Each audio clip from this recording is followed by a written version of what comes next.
नमस्कार विद्यार्थी मित्रांनो, इयत्ता 8वीसाठी आता द्वितीय सत्र सुरू होत आहे. द्वितीय सत्राला प्रारंभ होत आहे. या द्वितीय सत्रामध्ये आपणा सर्वांचं स्वागत आहे. द्वितीय सत्रातील अभ्यासक्रमामध्ये आपण पहिली जी कविता आहे गोधडी, या गोधडी कवितेचा परिचय करून घेणार आहे. या गोधडी कवितेचे कवी आहेत डॉक्टर कैलास दौंड. त्यांचा आपण सर्वप्रथम परिचय करून घेतो आहे. त्यांचा कालखंड आहे 1973. मराठी ग्रामीण कादंबरीकार, ग्रामीण जीवनातील वास्तविक चित्रण करणारे लेखक, कवी म्हणून प्रसिद्ध आहेत. मराठी ग्रामीण कादंबरी जे आहे ते कादंबरीकार म्हणून त्यांचा परिचय आहे. ग्रामीण जीवनातील जे खरेखुरं वास्तव चित्रण आहे, तर त्या वास्तव चित्रण करणारे लेखक म्हणून सुद्धा ते प्रसिद्ध आहेत डॉक्टर कैलास दौंड हे. त्यांच्या पाणधुई, कापूसकाळ या कादंबऱ्या, उसाच्या कविता, वसाण, भोग सरू दे उन्हाचा, अंधाराचा गाव माझा या कविता संग्रह प्रसिद्ध आहेत. एका सुगीची अखेर हा कथासंग्रह प्रसिद्ध आहे. तरोळीचं पाणी हा ललित लेख संग्रह इत्यादी लेखक संग्रह त्यांचा प्रसिद्ध आहे. लेखनासाठी 25हून अधिक साहित्य पुरस्कारांनी सन्मानित केलेले आहे. ते आपण नंतर पाहणारच आहोत त्यांच्या पुरस्काराविषयी. आता गोधडी हे केवळ पांघरून नव्हे. आता गोधडी या शब्दाचा अर्थ आपणा सर्वांना माहीत आहे काय होतो ते. तर पूर्वीच्या काळी आपल्या झोपत असताना अंगावरती आपण आणि जमिनीवरती अंथरण्यासाठी गोधडीचा वापर केला जात असायचा. तर ही गोधडी केवळ पांघरून नव्हे, तर दारिद्र्याने पोळलेल्या जगण्यावर फुंकर घालण्याचा प्रेमाचा, मायेचा स्पर्श होय. गोधडी हे आईवडिलांच्या कष्टमय जीवनाचे प्रतीक आहे. गोधडीच्या रूपाने कौटुंबिक नात्यामधील आठवणींची गोफ विणला आहे. याविषयीचे भावस्पर्शी चित्रण प्रस्तुत कवितेमध्ये कवीने केलेलं आहे. ही जी कविता आहे, ही कविता उसाच्या कविता या त्यांच्या काव्यसंग्रहातून घेतलेली आहे. कवी कैलास दौंड यांचा जन्म 1 जून 1973. मराठी भाषिक कवी आणि कादंबरीकार आहेत. जन्मगाव आहे कैलास रायभान दौंड. जन्म 1 जून 1973, सोनोशी, तालुका पाथर्डी, जिल्हा अहमदनगर. राष्ट्रीयत्व त्यांचं आहे भारतीय. कार्यक्षेत्र आहे शिक्षण साहित्य क्षेत्र. भाषा आहे मराठी. साहित्याचा प्रकार कविता, कादंबरी, ललित गद्य संग्रह. प्रसिद्ध साहित्यकृती कोणती आहे? कापूसकाळ, तुडवळ, अंधाराचा गाव माझा, तरोळीचे पाणी, पाणधुई, उसाच्या कविता, वसाण, भोग सरू दे उन्हाचा, एका सुगीची अखेर. त्यांच्या लेखन साहित्याबद्दल आपण परिचय करून घेतोय. अंधाराचा गाव माझा हा कविता संग्रह 2012 Meera books and publications Aurangabad मराठीतील अतिशय महत्त्वाचा कविता संग्रह म्हणून हा ओळखला जातो. ललित मासिकाने याला जून 2000 लक्षवेधी पुस्तक म्हणून म्हटलेलं आहे. त्यानंतर उसाच्या कविता हा जो कविता संग्रह आहे तो 2001 प्रसिद्ध झालेला आहे. निळकंठ प्रकाशन पुणे हा ऊसतोडी कामगारांचे भावविश्व प्रकट करणारा मराठी भाषेतील पहिला कविता संग्रह आहे. 2018 या वर्षी पुस्तकाची 2री आवृत्ती निघाली. या कविता संग्रहाचा धारवाडच्या कर्नाटक विद्यापीठामध्ये MA मराठी अभ्यासक्रमामध्ये त्याचा समावेश झालेला आहे. त्यानंतरचा साहित्य बघा, एका सुगीची अखेर कथासंग्रह 2009 अभिनंदन प्रकाशन कोल्हापूर. या कथासंग्रहात विविध दिवाळी अंकातून प्रसिद्ध झालेली कथा आहे. कापूसकाळ कादंबरी 2009 Meera books and publications Aurangabad. Majestic Prakashan 2015 Thane. Kapuskal कादंबरीचा मुंबई विद्यापीठाच्या BA तृतीय वर्षाच्या अभ्यासक्रमामध्ये त्यांचा समावेश झालेला होता.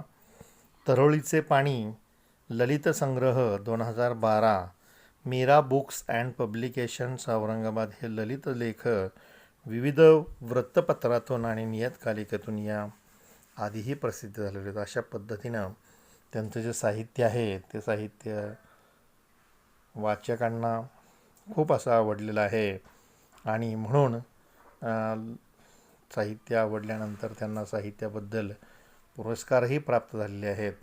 तर ते पुरस्कार कोणकोणते आहेत त्याचाही आपण या ठिकाणी परिचय करून घेतोय. त्यांच्या साहित्याला मिळालेले पुरस्कार आपण बघतोय. अभिरुची गौरव साहित्य पुरस्कार बडोदा, दल्लूभाऊ जैन साहित्य पुरस्कार जळगाव, निरंजन उजागरे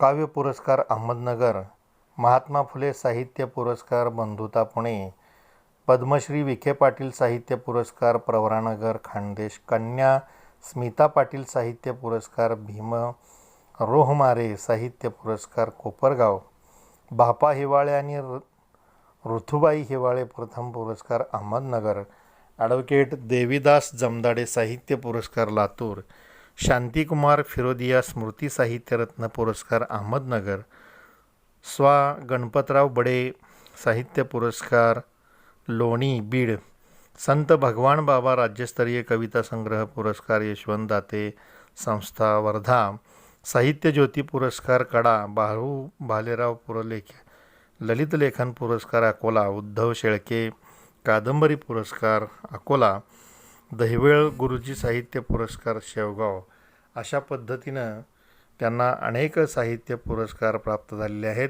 त्यांचा आपण परिचय करून घेतलेला आहे. त्यानंतर आपण कविता ऐकून घेणार आहोत किंवा कविता वाचन करून घेणार आहोत आणि नंतर कवितेचा भावार्थ आपण लक्षात घेणार आहोत. कविता वाचा म्हणा. गोधडी म्हणजे नसतो फक्त चिंध्यांचा बोचका, गोधडी म्हणजे नसतो फक्त चिंध्यांचा बोचका, गोधडी म्हणजे गोधडी असते, माहीलाही मिळणारी ऊब असते, गोधडीला असते अस्तर बापाच्या फाटक्या धोतरांचे किंवा आईला बापाने धुतलेल्या फाटक्या लुगड्यांचे. आत गोधडीत अनेक चिंध्या असतात, बसलेल्या दाटीवाटीनं आईनं दटावून बसवलेल्या तेव्हा त्या फक्त चिंध्याच नसतात. त्यात असतो मामानं घेतलेला भाच्याचा जीर्ण कुडता, माहेरातून आणलेलं आईच्या लुगड्याचं पटकूर आणि पहिल्या संक्रांतीला बानं घेतलेलं आईनं असंख्य ठिगळं लावलेलं तिचं लाडकं लुगडं आणि बाच्या कोपरीच्या बाह्या आईनं ते सगळं स्मृतीच्या सुईनं शिवलेलं असतं त्यात. म्हणून गोधडी म्हणजे नुसतो चिंध्यांचा बोचका, ऊब असते ऊब, ऊब असते ऊब. आता कवितेचा भावार्थ आपण लक्षात घेतोय. गोधडी म्हणजे नसतो फक्त चिंध्यांचा बोचका, गोधडी म्हणजे गोधडी असते, मायेलाही मिळणारी ऊब असते आणि गोधडीला असते अस्तर बापाच्या फाटक्या धोतराचे. विद्यार्थी मित्रांनो, गोधडी म्हणजे हे कौटुंबिक कष्टाचे आणि जिव्हाळ्याचे असते प्रतीक आहे. हे बिंबवताना कवी कैलास दौंड म्हणतात, गोधडी म्हणजे फक्त चिंध्या जोडून केलेले गाठोडं नसतं, तर ती एक केवळ काय असते, मामूली चादरसुद्धा नसते. त्यात असतो माय ममतेला ऊब देण्याची ताकद असते आणि प्रेमालाही प्रेम देणारी उबदार अशी माया असते. आता बघा, या कवितेमध्ये कवीने सांगितलं आहे की ही जी गोधडी आहे ती अगदीच माय ममतेला प्रेमाला उब देणारी ताकद असते आणि प्रेमालाही प्रेम देणारी उबदार अशी काय असते, या गोधडीची माया असते. आता दुसरा आपण परिच्छेद बघूया, दुसऱ्या ओळी बघूया. किंवा आईला बापाने घेतलेल्या फाटक्या लुगड्याचे आत गोधडीत अनेक चिंध्या असतात, बसलेल्या दाटीवाटीने आईने दटावून बसवलेल्या. गोधडीच्या आत लपेटून शिवलेले कापड म्हणजे गोधडीचे काय असते? अस्तर असते. हे वडिलांच्या फाटक्या धोतराचे किंवा आईच्या फाटक्या लुगड्याचे असते. आता जीर्ण झालेली कपडे आहेत ते गोधडीसाठी वापरले जात असतात आणि म्हणून या गोधडीच्या आत लपेटून शिवलेले कापड म्हणजेच गोधडीवरचे अस्तर हे वडिलांच्या फाटलेल्या धोतराचे आहे, त्या धोतराचे किंवा आईच्या फाटक्या लुगड्याचे असते. गोधडीवर जणू आईबाबांची माया लपेटलेली असते. गोधडीच्या आत आईने दामटून दाटीवाटीने बसवलेल्या अनेक चिंध्या असतात. त्या फक्त वरवर पाहता चिंध्या नसतात. त्यात मामाने प्रेमाने भाच्याला घेतलेला जुना असा सदरा असतो. म्हणजे बघा की आईने दटावून बसवलेल्या तेव्हा त्या फक्त चिंध्या नसतात. त्यात असतो मामानं घेतलेल्या भाच्याचा जीर्ण कुडता, माहेरीतून आणलेले आईच्या लुगड्याचं पटकूर आणि पहिल्या संक्रांतीला बाण घेतलेलं आईनं असंख्य ठिगळे लावलेलं तिचं लाडकं लुगडं. बघा विद्यार्थी मित्रांनो की गोधडीच्या आत आईने दामटून दाटीवाटीने बसवलेल्या अनेक अशा चिंध्या असतात. त्या फक्त वरवर पाहता चिंध्या नसतात. त्यात मामानं काय केलेलं असतं? प्रेमानं भाचीला घेतलेला एखादा कुर्ता असतो, जुना कुर्ता सदरा असतो आणि आईनं माहेरून आणलेले आपल्या लुगड्याचं एक तुकडा म्हणजेच पटकूर असतं. आणि पहिल्या मकर संक्रांतीच्या सणाला, आता पहिला मकर संक्रांतीचा सण असतो, त्या सणाला बाबांनी आईला आणलेलं प्रेमानं काय असतं? तर लाडकं लुगडं असतं आणि त्या लुगडं म्हणजे साडी. तर त्या लुगड्याचे असंख्य ठिगळे लावलेले असले तुकडे असतात. पुढे बाच्या कोपरीच्या बाह्या आईनं ते सगळं स्मृतीच्या सुईनं शिवलेलं असतं त्यात. म्हणून गोधडी म्हणजे नसतो चिंध्यांचा बोचका, ऊब असते ऊब.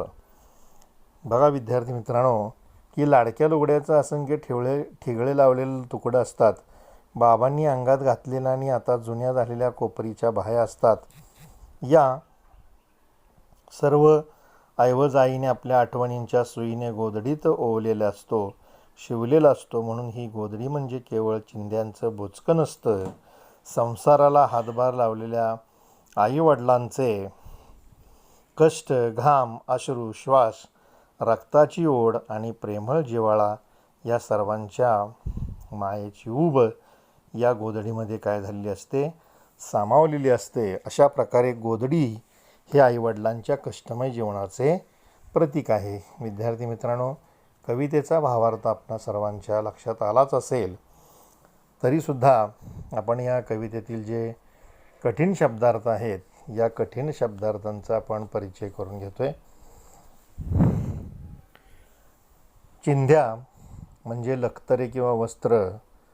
बोचकं कशाला म्हणतात? तर गाठोड्याला म्हणतात. माया, प्रेम, जिव्हाळा, ऊब, प्रेमाचा स्पर्श. लुगडे, मोठे नऊवारी पातळ म्हणजेच नऊवारी साडी असते त्याला लुगडं असं म्हणतात. दाटीवाटीने म्हणजेच गर्दी करून, दटावून म्हणजेच मुद्दाम होऊन, जीर्ण म्हणजे खूप जुना, विरविरीत, कुडता म्हणजे सदरा, पटकूर म्हणजे चोळामोळा झालेला जीर्ण कापड, बा म्हणजे बाप, बाह्या सदऱ्याचे हात, स्मृती, आठवण, स्मृती म्हणजे आठवण, स्मरण. आता धोतर कशाला म्हणतात? तर पुरुषाने नेसावयाचं जे वस्त्र आहे त्याला धोतर असं म्हणतात. अस्तर कशाला म्हणतात? कपड्याच्या आत शिवलेला कपडा त्याला अस्तर असं म्हणतात. मामा, आईचा भाऊ त्याला मामा म्हणतात. भाचा, बहिणीचा मुलगा त्याला भाचा म्हणतात. माहेर, लग्न झालेल्या मुलीच्या आईबाबांचे घर. संक्रांत कशाला म्हणतात? 14 जानेवारीला सूर्याचे भ्रमण मकर वृत्तात होते, तो दिवस म्हणजे मकर संक्रांत होय. कोपरी कशाला म्हणतात? पुरुषाचे अंगात घालावायचे जे तोकडे वस्त्र आहे त्याला काय म्हणतात? तर कोपरी असं म्हणतात. सुई कपडे शिवण्याचे साधन आहे. तर अशा पद्धतीनं विद्यार्थी मित्रांनो आपण कविता पाहिलेली आहे. तर या कवितेच्या विषयी कविता आपण सर्वांनी ऐकली असेल, सर्वांना आवडली असेल, तरीसुद्धा पुन्हा आपण थोडंसं लक्षात घेऊया की ही जी गोधडी आहे ते लुगड्याचे जुन्या धोतराचे चौकोनी तुकडे जोडून एकावर एक ठेवून शिवलेली चादर. या कवितेत गोधडी हे कवीच्या आईवडिलांच्या कष्टमय आयुष्याचे प्रतीक आहे. गोधडी प्रतीकातूनच कवीने कौटुंबिक नात्यामधील प्रेममय आणि जिव्हाळ्याच्या आठवणी भावस्पर्शी सांगितलेल्या आहेत. गोधडी म्हणजे गरिबीतही निष्ठेने आणि प्रेमाने जगण्याचा वसा आहे, याची जाणीव ही कविता करून देते. तर अशा पद्धतीनं कविता सर्वांना आवडली असेल. आपण इथं थांबूया. धन्यवाद.